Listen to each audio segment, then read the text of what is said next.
Hello everybody, I am Mrs Triveni Sureshbabu, the senior trainer of Skillzenith Consulting. Today, let us discuss about Karnataka State Board 10th class Social Science, Political Science Unit 2, Indian Foreign Policy Part 1. In this unit, you will learn about the nature of Indian foreign policy, Panchashila Principle, non-aligned movement, disarmament, and anti-apartheid policy. Study of how different countries interact with each other and the type of relations they strive to maintain is needed. Just like an individual who cannot live alone, countries also cannot live in isolation. Hence, every country needs to have a foreign policy to regulate its interaction with other countries. So, human being is a social being. He lives in society. He cannot live alone. He has to help others and he should take the help from others also. In the same way, we have studied in geography how certain countries are endowed with certain resources and some are not endowed with natural resources. So, countries of the world, in one way or the other way, depending on each other. So, in this chapter, you will learn how each countries will have relations with each other. Especially in this chapter, you are going to learn about the policy adopted by the Indian government to have relation with other countries. Every country needs to have a foreign policy to control its interaction with other countries. Each and every country will formulate its own policies to have relation with other countries. Out of 200 countries in the world, very few countries are strong and most of them are weak. That means some of the countries are strong and some are weak. Some are rich and some are poor. According to experts, every sovereign country has its own foreign policy. Experts are of the opinion that each and every country will formulate its own foreign policy. A sovereign country is that country which is not under any other country's control either for internal or external issues. Now you will come across the word in civics that India is a sovereign country. Sovereign country means that country will not be under any other country's control. It is not ruled by any other country. Both in the internal and external issues, it will have independent status. It is an important point to note that India had its own foreign policy before independence and after independence also. So, if we turn the pages of history, we have come across the policies formulated by the rulers of India. Even before independence also, India was following its own foreign policy, and after independence also, India is following its own foreign policy. ವಿದೇಶಿ ನೀತಿಗಳು ಅಂತ ಏನು ಹೇಳ್ತಾರೆ, policies which are adopted to have relations with other countries. India has been considered as one of the major countries of the world with its huge population, natural resources, military, intellectual and industrialized capacities. So you know that India is a vast country. It's one of the major country. It is having huge population. That means more population, and it is having rich natural resources. We have our own military strength, or we have our military forces, and we have intellectual and industrialized capacities. We have quite good number of educated people in India. They are all contributing for the progress of the country. India is one of the few countries in the world who pursue their own foreign policy. Some of the countries are not following their own policy. They are formulating foreign policy. We can give the example of India, which follows, pursue means follows its own independent foreign policy. Let us read an important quote by Jawaharlal Nehru on foreign policy. Jawaharlal Nehru, the first Prime Minister of independent India, he gave a quote: "A nation should realize that foreign policy is an art of finding the right policy in spite of many policies." Though we have many policies, so a nation should realize the fact that foreign policy is an art of finding right policy. We should formulate right policy which suits to our ideas and ideals. It is useful to a country. Foreign policy is very useful to a country. We can speak of good for international community and international peace also. We should not think of our own country. We should think of other countries also at the international level. We should speak good of other countries at the international level, international community, and we should think of maintaining peace at international level also. Finally, every government considers everything from its own perspective. Each and every country, each and every government perceive means view views ಅಂತ ದೃಷ್ಟಿಕೋನ ಅಂತ ಏನು ಹೇಳ್ತಾರೆ ಅದಕ್ಕೆ perspective ಅಂತ ಹೇಳ್ತಾರೆ. So each and every government consider everything for its own angle of thought. The foreign policy of A government is based on the long term as well as the short term interests of its own. The policies will be formulated both for long term and short term depending on the changing political situation of the country, and it is based on the trade, commercial, cultural interaction with the other countries. We have to take into consideration all the facts while formulating the foreign policy. No government dares to do harm to its own interest. So interest of the country or interest of the India should not be harmed. We should think the policy maker should view all the existing conditions and then formulate the policy. India became a republic in the year 1947. You know very well, we got independence. India became a sovereign democratic republic country in the year 1947. India became an independent country. It wanted a peaceful coexistence with other countries of the world. India is a good example who follows always peace and peaceful coexistence with other countries of the world. It never wants to wage war. It never wants to disturb the peace of the other countries also.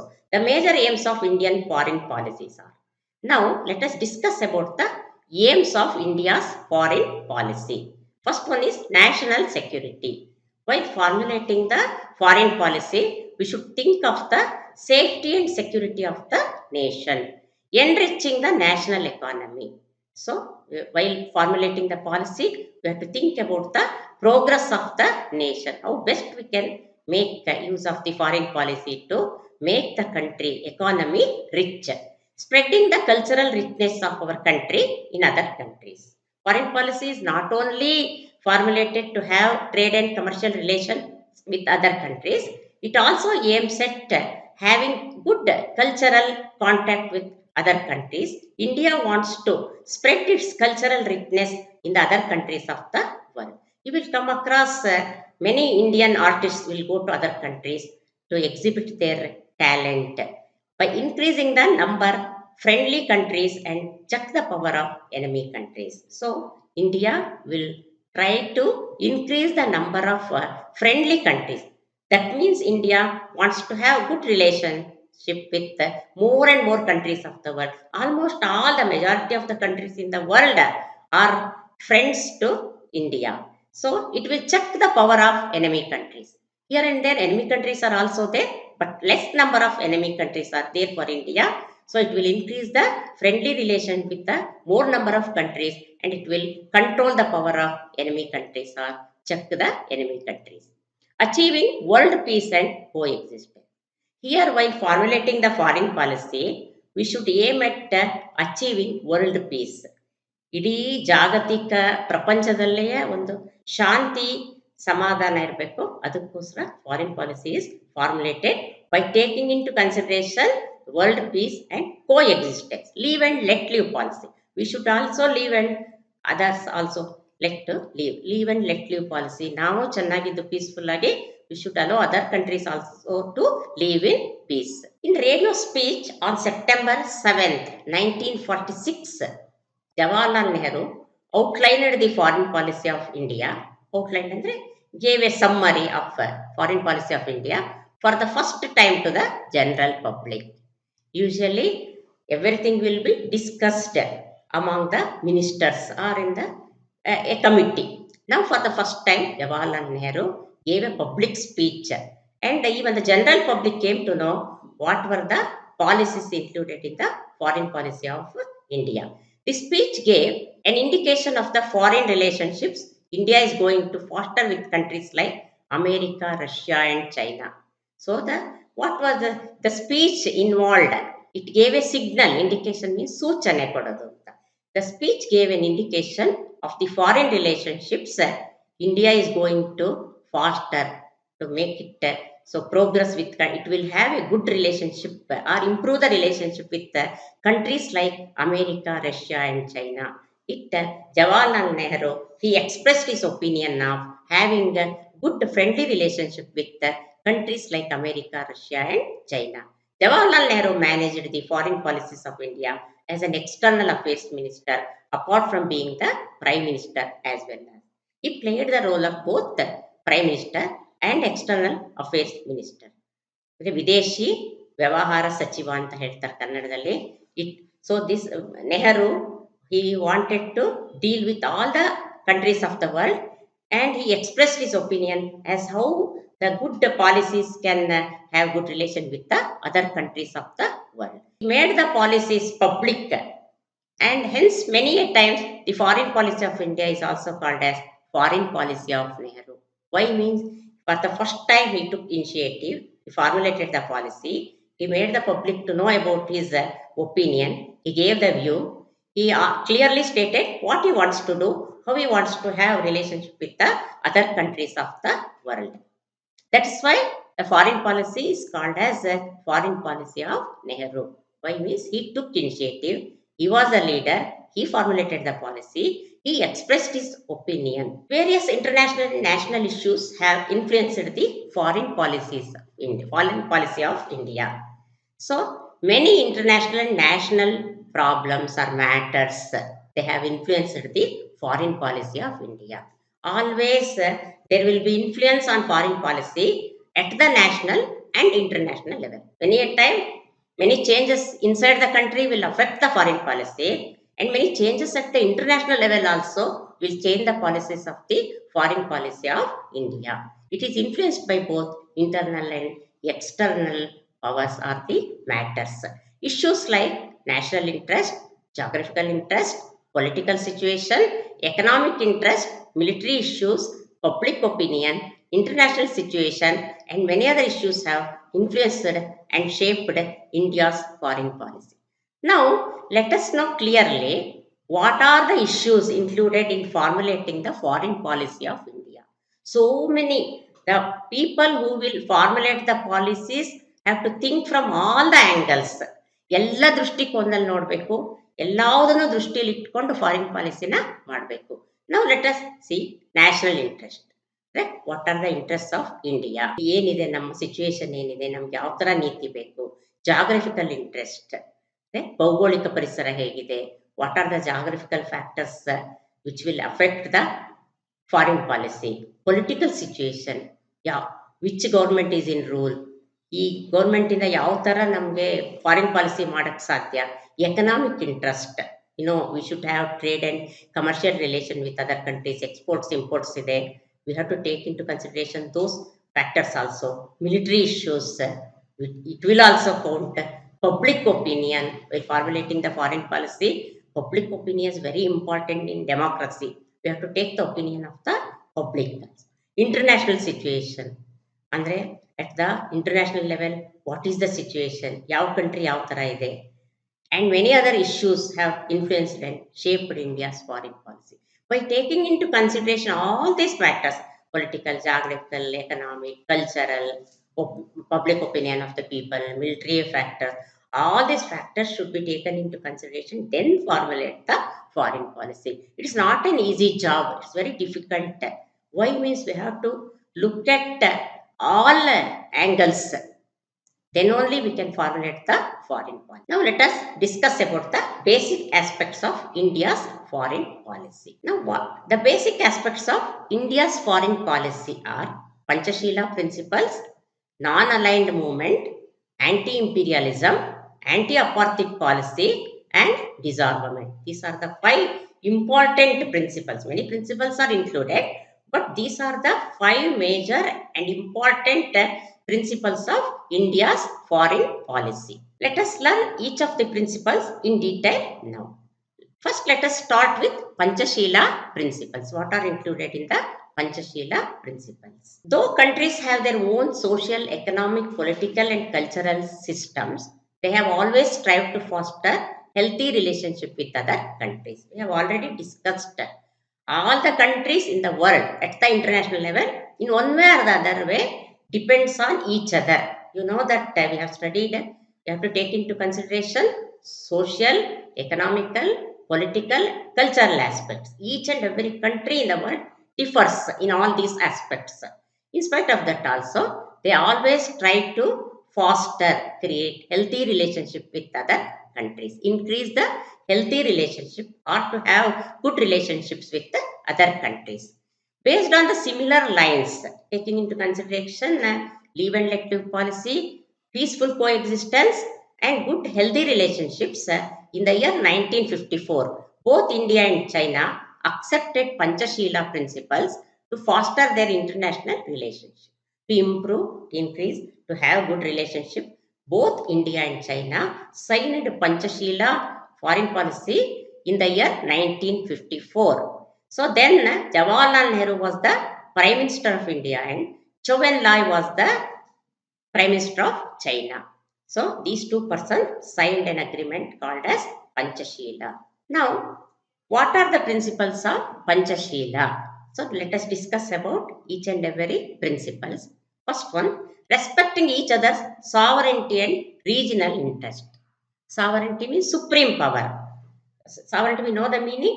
A country which is sovereign will not be under any other country's rule. It will have its own policy, completely independent. So, both China and India decided that they will respect each other's sovereignty and regional interest of their own regions. Non-invasion of each other. Akramana ಮಾಡೋದು invasion ಅಂದ್ರೆ. China also said that I will not invade India, and India also signed that it will not unnecessarily invade China. Third point is non-interference in each other's internal issues, internal matters. ದೇಶನ ಒಳಗಿನಲ್ಲಿ ಏನಾರು ಬರಲಿ, so China said that it will not interfere. The same way, India also decided not to interfere in the internal matters of China. Mutual cooperation and respect. China should cooperate with India. India should cooperate with China. That was the main idea. Peaceful coexistence. That means as far as possible, peace should not be disturbed. Violation of the rule should not be there. Wars should not be waged. So, both should have peaceful coexistence.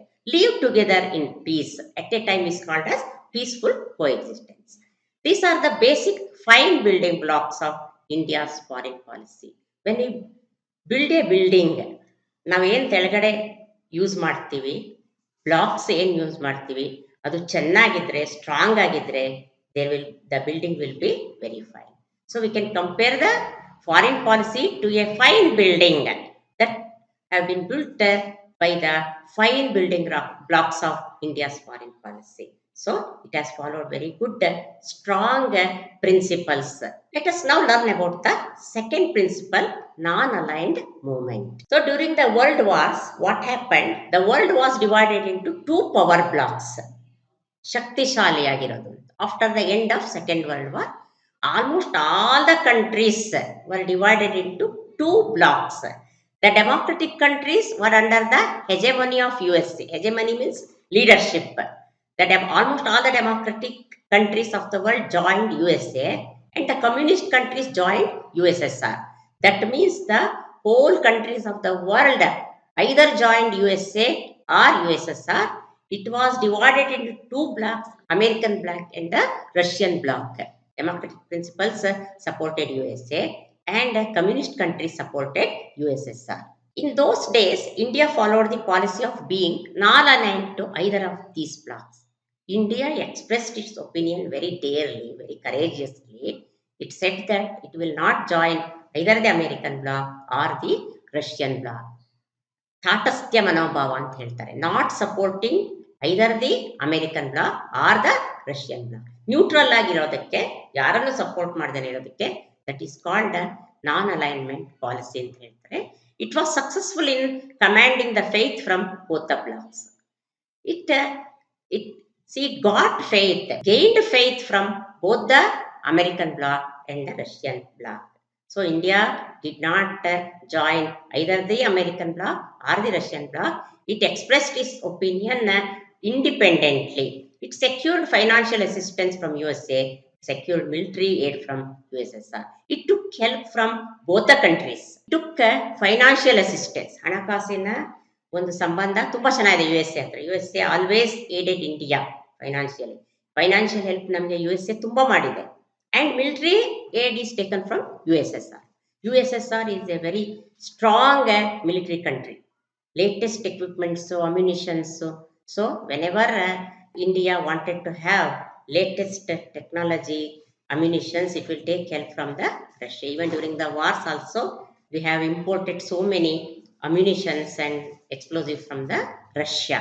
So Russia, we have taken military aid from Russia and financial aid from America. It also dealt every international event independently and welcomed or criticized any issue independently. Dealt, present tense, past tense.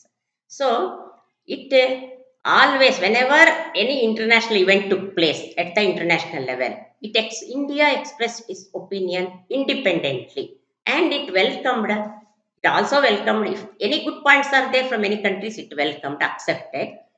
And if any wrong points were there or if any country committed mistake, it also criticized any problem independently. So it both welcomed and criticized the issues at the international level without fearing either the American bloc or the Russian bloc.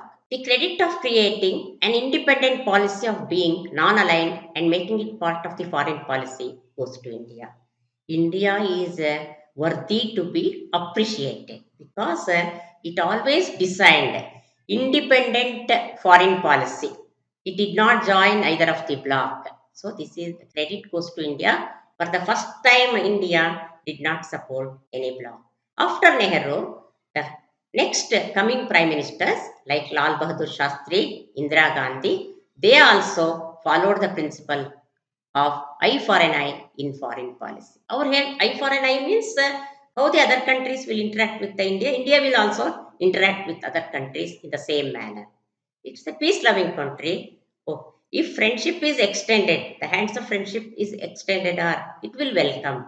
So the principles of peaceful coexistence was always followed by the Lal Bahadur Shastri, Indira Gandhi, etc. The coming prime ministers of India, even today, they are following the same policy. The wars held in 1965 and 1971 with Pakistan were guided by this policy. What happened? Two wars took place in the year 1965 and 1971. Later, the Prime Minister Atal Bihari Vajpayee tried to reform our foreign policy and strived to have better relationship with Pakistan. The peace was disturbed. In spite of India extending the friendship with Pakistan, it waged wars on India in the year 1965 and 71. So what happened? The next coming Prime Minister, Atal Bihari Vajpayee, he wanted to change the foreign policy, make some changes, reform, Sudarane Tarak Nodidru, and he wanted to have better relationship with Pakistan. So you know this, there are some points in the textbook. Some extra information is given in the textbook. SARC. SARC abbreviation ಏನು ಅಂದರೆ South Asian Association for Regional Cooperation. South Asian countries have formed a group. SARC is an association of South Asian countries.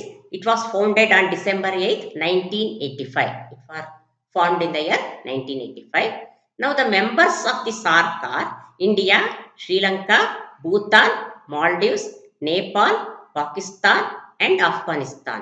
So these are the member countries of the SARC. The SARC conference of 1986 was held in our state at Bangalore. So an important event took place in Bangalore. That is in the year 1986. A SARC conference or a meeting was held. All the countries' representatives came to Bangalore. Let us now learn about the third principle of anti-imperialism. Now let us know about the meaning of imperialism. The foreign policy of India opposes imperialism. ಸಾಮ್ರಾಜ್ಯಶಾಹಿ ತತ್ವ ಅಂತ ಹೇಳ್ತಾರೆ Kannada. For example, Britain came to India, waged wars on the Indian rulers, occupied many colonies. ಇದಕ್ಕೆ imperialism ಅಂತಾರೆ. Political subjugation, commercially, politically, Britain occupied India and it had an upper hand. It began to rule India. If one country comes to other country and wage war and take over all the regions, it is called as imperialism. Imperialism is an attempt by a sovereign country to take over another sovereign country with the intention of ruling it for its personal gains. ತಮ್ಮ ಸ್ವಂತ selfish ಮೋಟಿವ್ಸ್ಗೋಸ್ಕರ. Britain wanted to have profit and it wanted to amass wealth by having trade relationship with the Indian rulers. What it did, it came to India, waged wars, occupied so many important regions. This is called as imperialism. See, Indian foreign policy always opposes imperialism. ಇದು ಇಷ್ಟ ಆಗಲ್ಲ. ಅವರವ್ರ ರಾಜ್ಯದಲ್ಲಿ ಅವ್ರು ಇರಬೇಕು ಹೊರತು ಒಂದು country should not disturb the other country. It was natural for India, which gained its independence from an imperial country, to oppose such moves of other countries. India experienced the effects of imperialism very much. Only after independence, India became a sovereign country. So, India always opposes imperialism. It learnt a lesson what happens if imperialism is there at the international level. No corner of world shall have imperialism, declared India in the Conference of Asian Countries. Though conferences were held in the year 1949 and 1955, very boldly India said that no corner of the world, that means no country, not even a single country in the world, should follow the policy of imperialism. So, the conferences were held in the city of Delhi and Bandar. So there India declared that no country should encourage imperialism.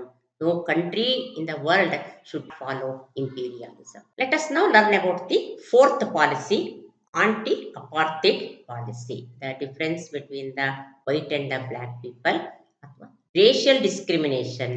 ಅದಕ್ಕೆ apartheid ಅಂತ ಹೇಳ್ತಾರೆ. Even today in many parts of the country, this apartheid policy is there. Racial discrimination exists. India says that this should not be there in the international level. Apartheid is an attempt by a race or people of a particular skin color to subjugate another race of people of different skin color in the name of supremacy. Always in olden days, when imperialism was there, colonial rule was there, what happened? White skinned people always dominated the black race or the Negroes. So they wanted to have supremacy. They wanted to rule the black people, subjugate another race. Apartheid is an affront to human rights and world peace. It's a problem to have human rights and world peace.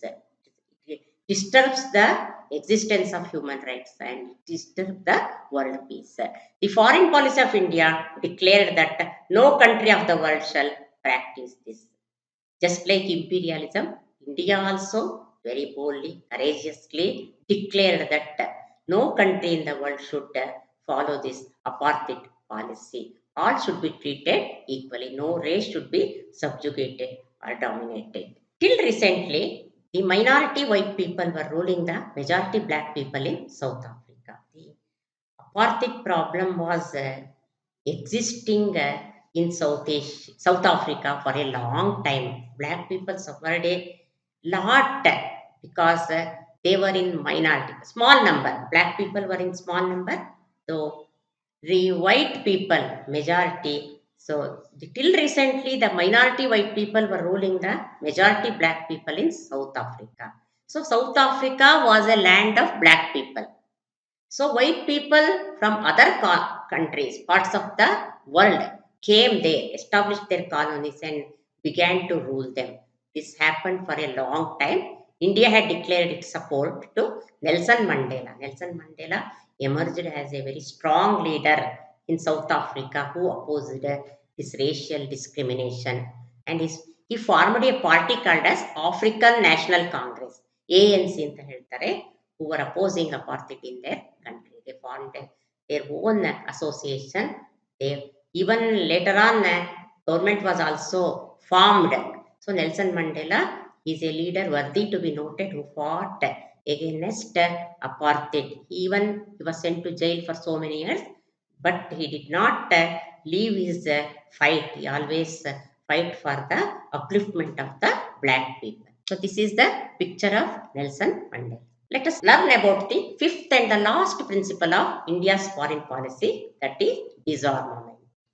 Armaments means whatever ammunitions, explosives, guns, ವಾರ್ಗೆ ಏನೇನು ಬೇಕು ಯುದ್ಧದ ಸಲಕರಣೆಗಳು ಏನೇನು ಇಟ್ಕೋತೀವೋ they are all called as armaments. Now let us know what is this disarmament. Process of elimination of specific arms step by step is called disarmament. So complete elimination is not possible because for the safety purpose all the countries of the world should have arms. Even India is having. We have three forces: army, navy, air force. We have, and each and every forces are having their own armaments, weapons. We need, because internal security is very important. But this disarmament, the policy of disarmament says that some specific arms which create huge destruction should be eliminated step by step. All of a sudden, we cannot stop this accumulation of the arms and ammunitions, but slowly it should put an end to the accumulation. There is an increased competition for the production. The competition is for producing more and more destructive weapons. Sale. Some of the countries want to sell their production weapons and collection of arms in the world. So some of the countries are very much interested in producing, selling, and collecting arms in the world. Many of the countries are worried that this massive scale of arms could lead to Third World War.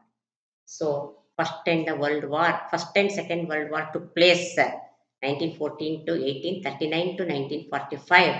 So if you look at the after effects, you will study in future chapters.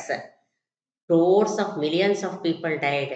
There was destruction for the country's properties. Almost all the countries, they suffered. After effects ಏನಿತ್ತು, economic deterioration was there. So many problems started in almost all the countries. So now India is of the opinion that weapons which creates massive destruction should not be accumulated. Slowly it should be eliminated. Otherwise, it will lead to Third World War. Countries with massive arms may attack another country intentionally or by mistake or by accident, triggering massive devastation, creating. So some of the countries, they may use massive arms, heavy weapons. So ಈಗ ಏನಾಗ್ಬಿಟ್ಟಿದೆ ಅಂದರೆ technology, science and technology has improve so much. ಇವು ಎಲ್ಲೆಲ್ಲಿಂದನೂ ಹತ್ತಿರ ಇಲ್ಲಿ ಒಂದು ಕಂಟ್ರಿಗೆ ಕುತ್ಕೊಂಡು ಇನ್ನೊಂದು ಕಂಟ್ರಿಗೆ bomb ಹಾಕ್ಬೋದು, ಏರಿಂದ ಹಾಕ್ಬೋದು. So when we studied in history, kings and queens ಪೀರಿಯಡಲ್ಲಿ ಏನಾಗ್ತಿತ್ತು, ಫೇಸ್ ಟು ಫೇಸ್ ಇತ್ತು, only limited weapons were used. But now the time is not like that. So much of improvement is there. ವರ್ಷಕ್ಕೆ ಏನಾಗ್ತಿದೆ, the weapons are improved, technologically, scientifically improved. Massive ಆರ್ಮ್ಸ್ನ ಏನಾದ್ರು use ಮಾಡಿಬಿಟ್ರೆ countries ಕೆಲವೇನು ಮಾಡುತ್ತೆ, some countries will use intentionally, purposely, ಬೇಕು ಅಂತಾನೆ ಹಾನಿ ಮಾಡಬೇಕು, ಒಬ್ರಿಗೆ ತೊಂದರೆ ಮಾಡಬೇಕು ಅಂತಾನೆ ಕೆಲವು ಕಂಟ್ರಿ ಯೂಸ್ ಮಾಡುತ್ತೆ. ಇನ್ನು ಕೆಲವರು ಬೈ ಮಿಸ್ಟೇಕ್ ಯೂಸ್ ಮಾಡ್ತಾರೆ, ಅಥವಾ ಬೈ ಆಕ್ಸಿಡೆಂಟ್ಲಿ ಒಂದೊಂದ್ಸತಿ ಇಟ್ಟಿದ್ದೇನಾದ್ರು ಎಕ್ಸ್ಪ್ಲೋಡ್ ಆಗ್ಬೋದು, ಏನಾರು ಆಗ್ಬೋದು. So it creates massive devastation, destruction. So the using of massive weapons creates large destruction. The presence of nuclear arms makes the issue more complicated. It is ಅಣುಬಾಂಬುಗಳು ಅಂತ ಏನು ಹೇಳ್ತಾರೆ. I told you, in ancient time all these were not there. ಆಗ್ತಿತ್ತು, but ಇಷ್ಟೊಂದು ಮಟ್ಟಕ್ಕೆ ವಿಧ್ವಂಸ ಕೃತ್ಯಗಳಾಗ್ತಾ ಇರಲಿಲ್ಲ. So limited deaths were there, weapons were limited. But now it is not like that. Nuclear arms, one country, ಕೆಲವು countries ಅಂತೂ they are having competition to accumulate nuclear arms. If it is used, definitely Third World War will take place. So the presence, the use of nuclear arms will make the problem more complicated. Disarmaments, we cannot follow the policy of disarmament if nuclear arms are used by the countries. India being peace-loving country, we have discussed this point from the beginning of the chapter. India is a peace-loving country, you know very well. Advocates for the reduction of arms qualitatively as well as quantitatively. Two aspects are there regarding the production, qualitative aspect and quantitative aspect. Quality ಅಂದರೆ ಎಷ್ಟು quality, ಎಷ್ಟು ಒಂದು bomb ಹಾಕಿ ಎಷ್ಟು ಜನ ಸಾಯಿಸ್ಬೋದು, good quality. Quantitatively ಅಂತಂದರೆ ಎಷ್ಟು amount ನೀವು, how much weapons you are accumulating. Quantitative aspect is also important, qualitative aspect is also important. So India aims at reducing the arms both qualitatively and quantitatively. Since the time of Nehru, first Prime Minister, India has supported disarmament process. From the beginning, India is saying that there should be the disarmament process should be there, though it is impossible and impractical to attain total disarmament. Theoretically, it is very easy to say, oh, we will follow, all of us follow disarmament ಅಂತ. But ನಿಶಸ್ತ್ರೀಕರಣ ಅಂತ ಹೇಳ್ತಾರೆ disarmament. ಕಷ್ಟ ಅದು. ನಾನು ಹೇಳಿದೆ, if a country wants to be strong, to maintain its internal security, to face the danger from any enemy country, armaments ಬೇಕೇ ಬೇಕು. So it is not possible to have total disarmament. Impractical. Practical ಆಗಿ ಯೋಚನೆ ಮಾಡಿದ್ರೆ ತುಂಬ ಕಷ್ಟ ಇದೆ. Theoretically we can say, but practically ನೋಡಿದ್ರೆ, ನಿಜವಾಗ್ಲೂ ನೋಡಿದ್ರೆ ಇದು ತುಂಬ ಕಷ್ಟ. As every country needs arms for protection, an attempt can be made to reduce the number of arms. ಏನು ಮಾಡ್ಬೋದು ಅಟ್ಟ ಮೋಸ್ಟಲ್ಲಿ ಏನು ಮಾಡ್ಬೋದು, total disarmament is not possible, but we can regulate, control ಮಾಡ್ಬೋದು, or we can reduce the production and use of the arms, which creates a huge devastation. The Constitution of India, under the Article 51, advocates for a foreign policy that aims at establishing international peace and cooperation. Our Constitution also says that, according to the Article of 51, foreign policy should be formulated in such a manner that it should aim at maintaining international peace and cooperation. A foreign article, constitutionally, we have studied in civics constitution and ಎಷ್ಟು articles ಇದೆ, and there is an article which deals with the formulation of the foreign policy also. ಹೇಳ್ಬಿಟ್ಟಿದ್ದಾರೆ, as far as possible, whoever formulates the policy should aim at international peace and cooperation. The Ministry of External Affairs of the central government plays a decisive role in formulating our foreign policy. Along with the Prime Minister, the Minister of External Affairs also play a key role, very important role, to formulate or to put forth the foreign policy or design the foreign policy. It always considers our national interest and public opinion. India is a democratic country. By formulating the foreign policy, opinion of the public should also be taken into consideration, and we should think from our interests of the nation also. In any way, it should not be harmed either to the nation or to the people. So the foreign policy should be designed in such a way that it should have very good effect on the nation. Indian foreign policy aims at strengthening UN, United Nations Organization. It's a very important. In future, we'll study about UNO in detail. It is an international body which deals with the problem of almost all the countries in the world. United Nations Organization. Right? India always tried to have strong foreign relationship with the countries of world through SAARC and Commonwealth of Nations as well. These are the association at the international level. India is having friendship with Southeast Asian countries and also other Western countries also. There is Commonwealth of Nations anta ಒಂದು association ಇದೆ, SAARC ಇದೆ. India is actively participating in all these associations. It will express its opinion. Moreover, India has been one of the members of UNO. Now, India is the member of UNO also.